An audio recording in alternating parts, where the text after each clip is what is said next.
thank you to the excellent panel and Reverend Christopher and Reverend Jerlo, as I call him. We have not received any specific questions for this panel, but I am curious if Reverend Christopher, you could give one takeaway from the experience in India that you think we in the rest of the global South could adopt, just one, to encourage greater dialogue on this contentious issue with conservative churches, because we have some, I don't know, the situation in India doesn't seem to have that many, but we have some very conservative churches. What's the one takeaway? What was the one thing you found most successful in encouraging dialogue with conservative churches in India on this issue of decriminalization of same-sex intimacy? Thank you, Maurice. Interface is one of the very important tool, I would say, and that was even our experience.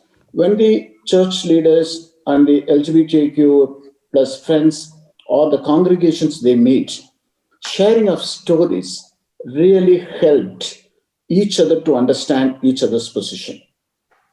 That was, in fact, a fantastic experience. Both, why the church is criminalizing me or discriminating me or stigmatizing me, they get clarified. And the church also understand why so far we've been avoiding them or neglecting them or discriminating them. So my humble suggestion to everyone in this panel or this group or everyone, please facilitate an interface meetings between LGBTIQ plus friends and the congregations and the church leaders. Thank you. Thank you, Father Reverend Christopher. I get my titles confused. We have one question more from Matthew Waits in Scotland. What has happened to the Voices Against 377 coalition, and how does it relate to religious groups? I don't know if you have anything to say on that, Reverend Christopher. No, officially this section is being repealed, but at the same time, still the Friends of Suffering in terms of not legally, but socially, culturally, and religiously. That is the status now. So we need to vehemently or seriously work with religious groups. In fact, a kind of an interfaith approach has to be initiated in this ground. Thank you. Thank you.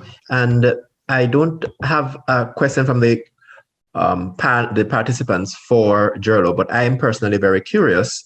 Jerlo, how has the work of the UCCP been viewed in the Philippines generally on its work for LGBT inclusion? I know that the Philippines, or I believe the Philippines, is predominantly a Catholic country. So what has been the influence of your work?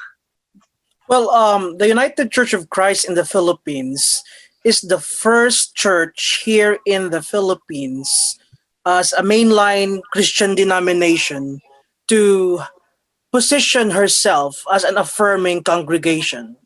It's the first among the Christian communions here in the Philippines.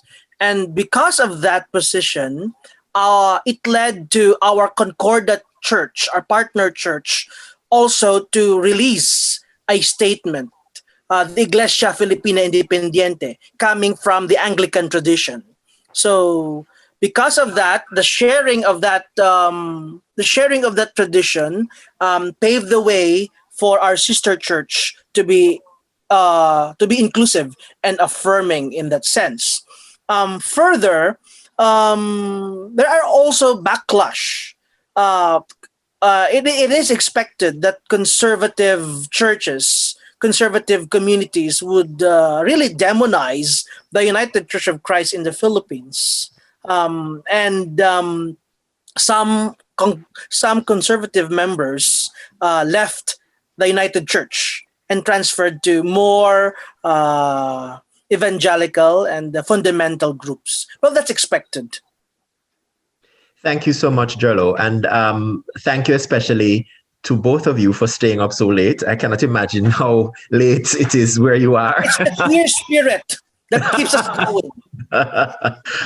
We have one comment from a panelist, from a participant, which I think we should share, which is to say, these inspiring panelists from India and the Philippines have a lot of powerful messages and examples for us in the Caribbean.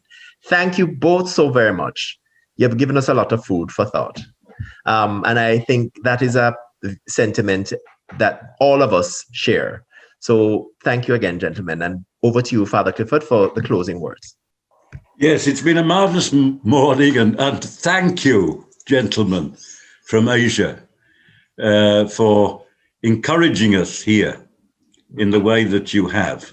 It's been a marvelous morning, a most touching at times morning, and I must thank all the panelists very, very warmly indeed.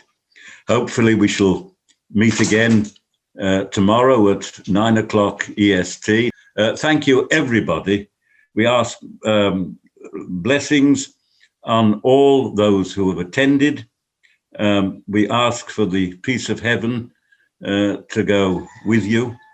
And we ask that all our enemies shall become our friends. So goodbye for now.